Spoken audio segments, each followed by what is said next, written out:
तो स्वागत है आप सभी का हमारे इस नए वीडियो में जिसमें हम लोग challenges of political party discuss करने वाले हैं और ये भी समझेंगे कि इन चैलेंजेस को हम दूर कैसे कर सकते हैं। वीडियो शुरू करने से पहले मैं आपको ये बता दूं कि हमारे लेट्स स्टडी चैनल का एक टेलीग्राम ग्रुप भी हमने बनाया है जिसका लिंक मैं डिस्क्रिप्शन बॉक्स में दे दूंगा। प्लीज आप उस ग्रुप को ज्वाइन करिए और उस ग्रुप में डेली बेसिस पे क्विजेस आएंगे आपके अलग अलग चैप्टर्स के, जिससे कि आपका ऑब्जेक्टिव क्वेश्चंस एक बहुत अच्छे तरीके से तैयार हो सकता है। तो प्लीज तैयार रहिए और इस ग्रुप को ज्वाइन करिए, जिससे कि आप अपने ऑब्जेक्टिव क्वेश्चंस की जो भी नीड है उसको फुलफिल कर पाए और एक अच्छा मार्क्स स्कोर कर पाए। चलिए, तो हम पॉलिटिकल पार्टीज के चैलेंजेस को डिस्कस करने वाले हैं। ये भी समझेंगे कि क्या ये जो पॉलिटिकल पार्टीज के चैलेंजेस हैं ये कितने बुरे हैं या किस तरीके से ये हमारे पॉलिटिक्स को थोड़ा सा अफेक्ट कर सकते हैं। हमारी पॉलिटिक्स कहीं ना कहीं इन पॉलिटिकल पार्टीज के इर्द गिर्द ही घूमती है और हम ये जानते हैं कि बिना पॉलिटिकल पार्टीज के डेमोक्रेसी को सस्टेन कर पाना भी मुश्किल होगा। बट क्या हो कि अगर पॉलिटिकल पार्टीज ही अपना फंक्शन ठीक से परफॉर्म ना करें। तो एक एक करके हम उन चीजों को समझते हैं जो कि आज के टाइम पे प्रॉब्लमेटिक है पॉलिटिकल पार्टीज की। पहला जो सबसे बड़ा चैलेंज है वो है lack of internal democracy. Lack of internal democracy. अब ये क्या चीज है? हम जब बात करते हैं एक डेमोक्रेटिक कंट्री की, तो उसमें जो पार्टिसिपेट करने वाली पॉलिटिकल पार्टीज हैं, ये भी जरूरी है कि वो भी डेमोक्रेसी को अपने ग्रुप में भी प्रैक्टिस कर रही हों। और इसलिए उनको ये भी इंश्योर करना चाहिए कि जो रेगुलर बेसिस पे एक उनका टॉप लीडर चुना जाना है, कि टॉप लीडर कौन होगा उस पॉलिटिकल पार्टी का, ये कहीं ना कहीं उस पॉलिटिकल पार्टी के मेंबर्स के इलेक्शन के थ्रू ही होना चाहिए। बट ऐसा बहुत कम ही पॉलिटिकल पार्टी में होता है जहां पे टॉप के लीडर्स जो हों वो इलेक्शन से ही चुने जाए। इसके अलावा हमारी कंट्री में जो पॉलिटिकल पार्टीज होती हैं वो क्या करती हैं, किस कॉन्स्टिट्यूएंसी में किस कैंडिडेट को टिकट देना है ये भी टॉप लीडर्स ही डिसाइड करते हैं, ना कि उसके लिए एक पर्टिकुलर कोई मीटिंग होता है। तो क्या होना चाहिए, एक बेटर ग्रुप या एक बेटर पॉलिटिकल पार्टी वो होगी जो अपने टॉप लीडर को इलेक्ट करने के लिए इलेक्शंस करे। जैसे कि उस पार्टी का प्रेसिडेंट कौन होगा, ये बात डिसाइड होनी चाहिए इलेक्शन से। और उस पार्टी की जो मीटिंग होगी, मीटिंग रेगुलर बेसिस पे होनी चाहिए। तीसरी बात ये कि जब भी किसी भी इलेक्शन में किसी भी मेंबर को, कंटेस्टेंट को उतारना हो, तो ये सिर्फ और सिर्फ टॉप लीडर डिसाइड ना करें, बल्कि जो वहां के छोटे लीडर्स हैं या जो मेंबर्स हैं पार्टी के, उनसे भी पूछा जाए और उनसे एक मीटिंग करने के बाद ही ये डिसाइड किया जाए कि कौन सा लीडर कौन सी कॉन्स्टिट्यूएंसी में इलेक्शन कंटेस्ट करेगा। और जब ऐसा कुछ होगा तभी जाके पॉलिटिकल पार्टी सही मायने में डेमोक्रेटिक हो पाएंगी, वो सही मायने में डेमोक्रेसी को प्रैक्टिस कर पाएंगे। तो पहला चैलेंज क्या हुआ, lack of internal democracy. Second challenge challenge जो होता है वो ये है कि डायनेस्टिक सक्सेशन। ऐसी कई सारी पॉलिटिकल पार्टीज आपको देखने को मिल जाएंगी जहां पे जो एक फैमिली डोमिनेट करती है एक पॉलिटिकल पार्टी में, जहां पे एक ही डायनेस्टी से ज्यादातर लीडर्स बनते हैं। अब मैं किसी भी एक पॉलिटिकल पार्टी का नाम तो नहीं लूंगा, बट आपको ये पता है कि कौन सी पॉलिटिकल पार्टी में लोग फैमिलीज को ज्यादा फेवर करते हैं। क्या सिर्फ उसी फैमिली में सारे के सारे लीडर बनने हैं? क्या और किसी पर्सन में और किसी मेंबर में जो होगा वो, क्या वो उतना इम्पैक्टफुल लीडर नहीं बन सकता है? क्या ऐसी पॉलिटिकल पार्टीज हैं ही नहीं जिसमें कि किसी की क्वालिटी के बेसिस पे ही उसको लीडर बनाया जाए? तो ये भी बड़ा जरूरी है कि किसी भी पॉलिटिकल पार्टी में अगर आपको ये दिखाई दे रहा है कि कोई एक फैमिली डोमिनेट कर रही है, और वही फैमिली उस पॉलिटिकल पार्टी से सारे रिलेटेड जितने भी डिसीजंस है वही ले रही है, तो ऐसी पॉलिटिकल पार्टी हमारे लिए एक चैलेंज है, हमारी डेमोक्रेसी के लिए एक चैलेंज है। तो किसी भी पॉलिटिकल पार्टी में फैमिली नहीं बल्कि क्वालिटी के बेसिस पे क्या होना चाहिए, डिसीजंस बनाए जाने चाहिए। चाहे वो कंटेस्टेंट्स हो इलेक्शन के लिए, चाहे वो पार्टी का हेड हो, चाहे वो कोई भी हो, बल्कि एक रूल भी निकालना चाहिए जिससे कि ये लिमिट कर देना चाहिए कि अगर एक कोई फैमिली से कोई भी एक लीडर आ चुका है, तो वहां पे मैक्सिमम कितने मेंबर्स होने चाहिए उस पॉलिटिकल पार्टी में ज्वाइन करने के लिए। लिमिटेशंस कुछ तो होनी चाहिए ताकि हम डायनेस्टिक सक्सेशन को रोक पाए, वरना फिर से वही हो जाएगा कि राजा का बेटा ही राजा बनेगा, बाकी सारे के सारे लोग फॉलोअर्स बन के रह जाएंगे। Now the third problem we have, it is money and muscle power.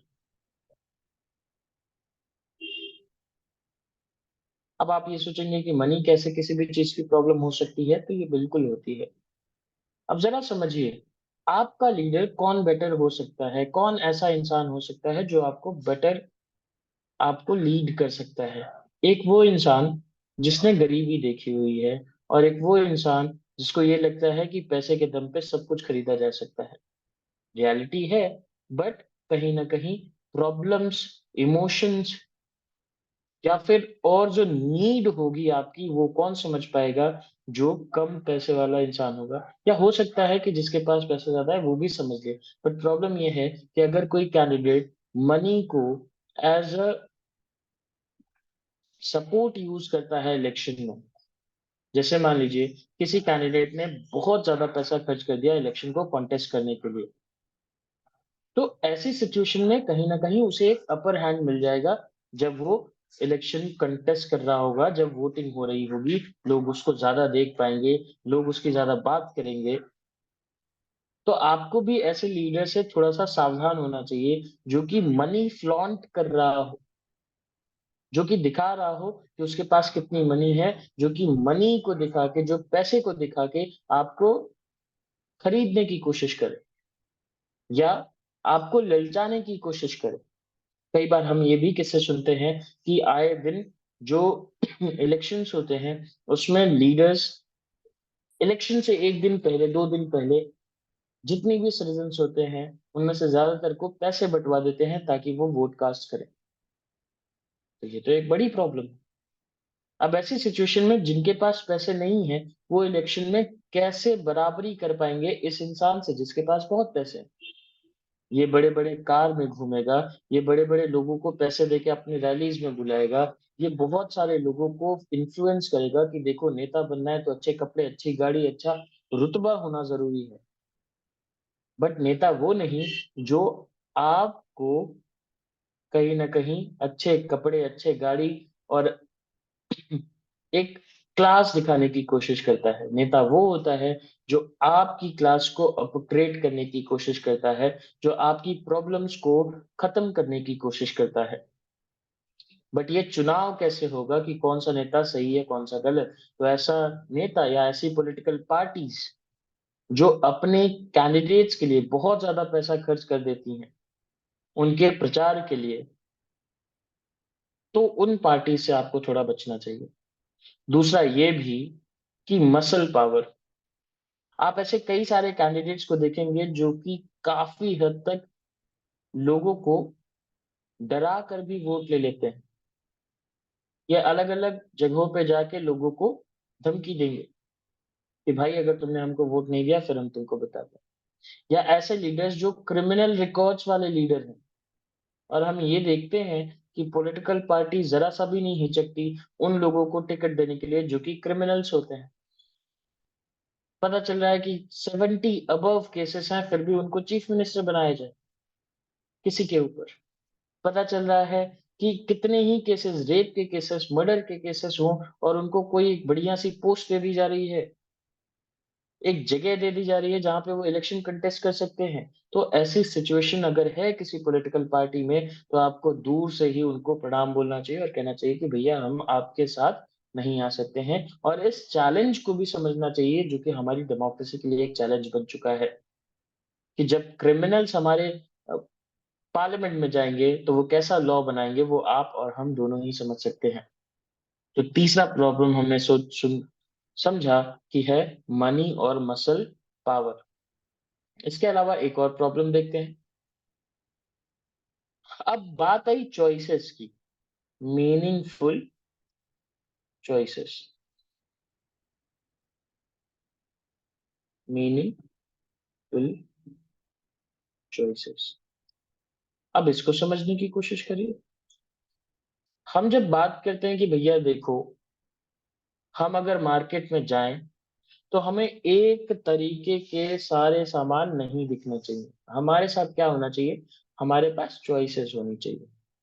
जब हम शादियों में जाते हैं तो शादियों में हमारे पास ढेर सारी चॉइसेस होती हैं, खाने की वैरायटी होती है।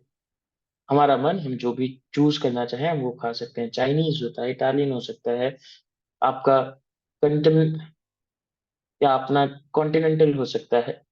बहुत सारे चॉइसेस होंगे। बट हमारी पॉलिटिक्स में क्या है, क्या हमें वो चॉइसेस मिलते हैं? एक तरफ कैंडिडेट, दूसरी तरफ कैंडिडेट, तीसरी तरफ कैंडिडेट। हमारे पास चॉइसेस कैसी होती हैं पता है?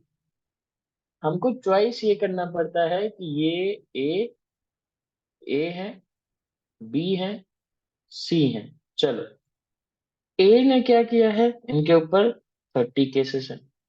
बी के ऊपर हो सकता है कि 20 केसेस हो। सी के ऊपर हो सकता है कि 15 केसेस पेंडिंग हो जुडिशियल में, क्रिमिनल केसेस। सब के सब एक ही तरीके के यहाँ पे कैंडिडेट्स दिखाई देते हैं। या फिर अगर हम बात करें कुछ और, तो कई बार पॉलिटिकल पार्टीज क्या करती हैं, इलेक्शंस में अपने एक किसी पर्टिकुलर कास्ट को आगे करती हैं उन कॉन्स्टिट्यूएंसीज में जहां पे वो कास्ट मेजोरिटी में रहती है, या वो रिलीजन जहां पे वो रिलीजन मेजोरिटी में रहता है। कहीं ना कहीं ये दिखाता है कि लोगों के पास मीनिंगफुल चॉइस ही नहीं है। हमें चूज क्या करना है, हमें चूज ये करना है कि भैया चलो अंधों में काना राजा बना देते हैं, जो कुछ तो करेगा।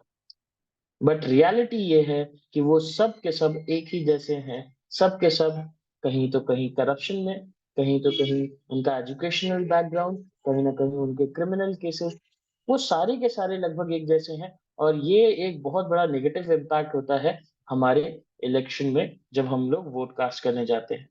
हमको चॉइस ही नहीं मिलता है। चॉइस के नाम पे एक तरफ राम सखा, दूसरी तरफ राम खिला, दोनों एक जैसे, कुछ डिफरेंस नहीं। तो ऐसे इलेक्शन में ऐसी पॉलिटिकल पार्टीज को ये भी ध्यान रखना होगा कि वो जो कैंडिडेट्स अपने उतार रही हैं वो भी थोड़े से डिफरेंट हों। अब चलिए, अब बात करते हैं यहीं पे इसके रिफॉर्मेशन की, कि how we can reform the political party. अब जरा ये समझिए, सबसे पहली बात, इसको हम इरेज कर लेते हैं। रिफॉर्म,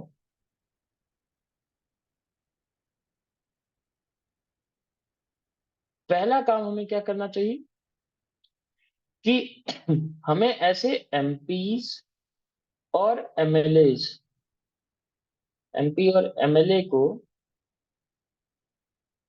आइडेंटिफाई करना चाहिए, जो कि बार बार बार बार क्या करते हैं, अपने पार्टी को चेंज करते रहते हैं।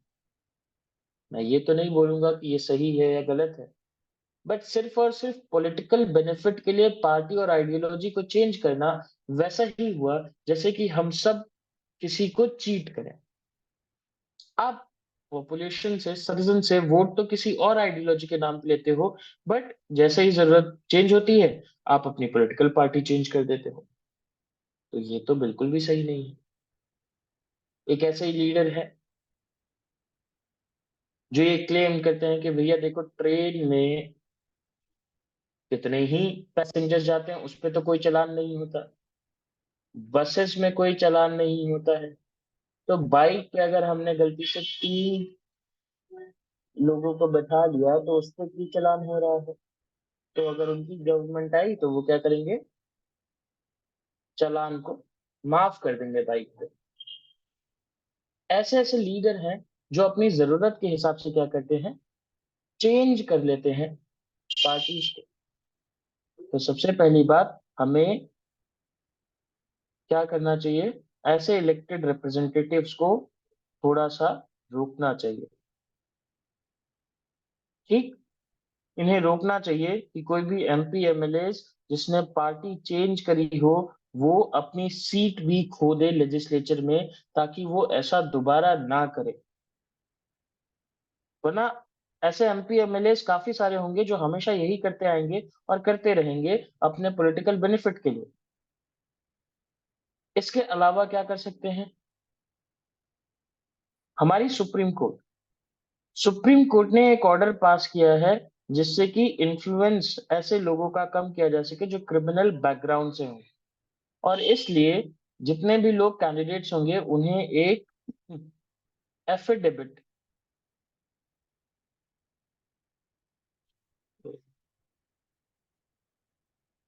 उन्हें एक एफिडेविट देना पड़ेगा कि उनके पास कितनी प्रॉपर्टी है, कितने क्रिमिनल केसेस पेंडिंग है, जिससे कि वोटर्स को ये पता चल सके कि हमारा जो लीडर है, जो कंटेस्टेंट है, वो किस हद तक सही है।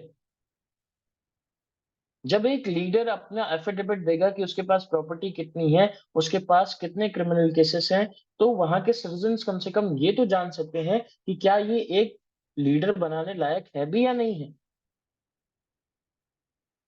तो हम पहचान पाए एटलीस्ट ऐसे लीडर्स को जो कि क्रिमिनल बैकग्राउंड से हों, जो कि अपनी प्रॉपर्टीज को या अपने वेल्थ को इनॉर्मस तरीके से बढ़ा रहे हों। इसके अलावा इलेक्शन कमीशन ने एक ऐसा ऑर्डर पास किया है जिसकी वजह से इलेक्ट सॉरी पॉलिटिकल पार्टीज को रेगुलर बेसिस पे इलेक्शन कंडक्ट करना होगा, ऑर्गेनाइजेशनल इलेक्शन, जो कि उसके टॉप पोस्ट के लिए होगा, प्रेसिडेंट के लिए होगा। तो पार्टी का टॉप लीडर कौन होगा, इसके लिए रेगुलर बेसिस पे इलेक्शन कंटेस्ट कराया जाए। ठीक है। और इसके अलावा ये सभी के साथ इनकम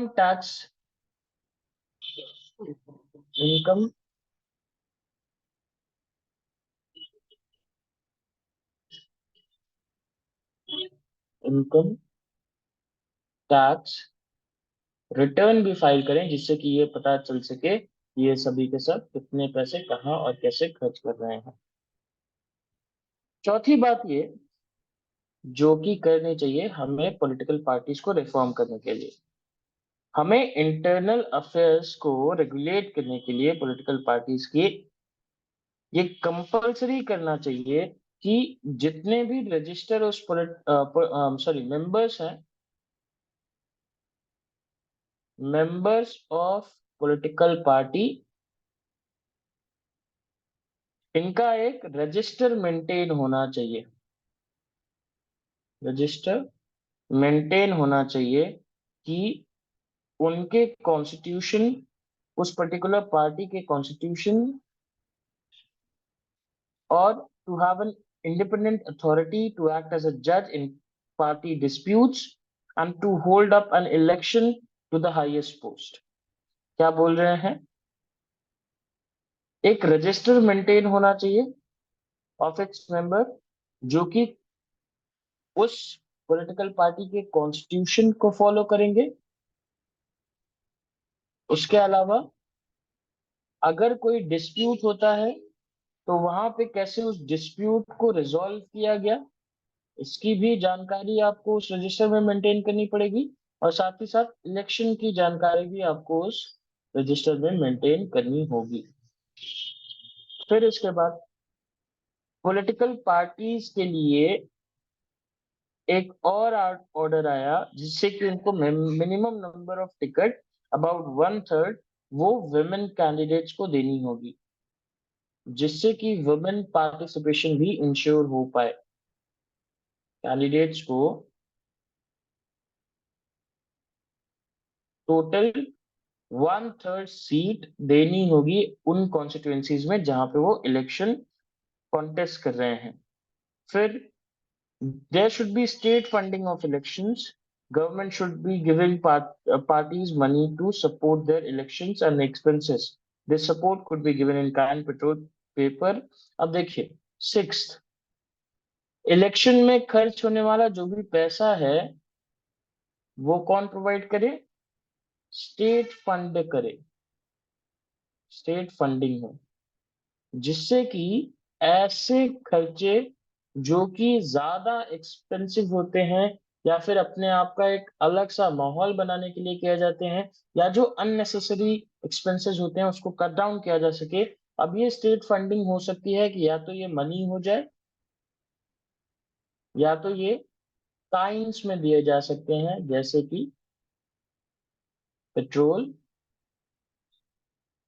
पेपर, एक्सेट्रा। ठीक, ये कुछ एक सजेशंस थे। अभी तक ये पॉलिटिकल पार्टीज के थ्रू एक्सेप्ट नहीं हुए हैं, बट ओवरऑल ये सजेशंस होने चाहिए जिससे कि पॉलिटिकल पार्टीज को और ज्यादा अच्छा किया जा सके, जिससे कि वो चैलेंजेस खत्म हो जाएं। और अगर आपके मन में कुछ ऐसे रिफॉर्म्स हैं जो आप पॉलिटिकल पार्टी से रिलेटेड बताना चाहते हैं तो प्लीज उसको आप कमेंट बॉक्स में बताइए। आज के लिए हम इस वीडियो में इतना ही रखेंगे। प्लीज हमारे चैनल को लाइक शेयर करिए और सब्सक्राइब करिए। मिलते हैं हम लोग नेक्स्ट वीडियो में, तब तक के लिए take care, stay safe, bye bye.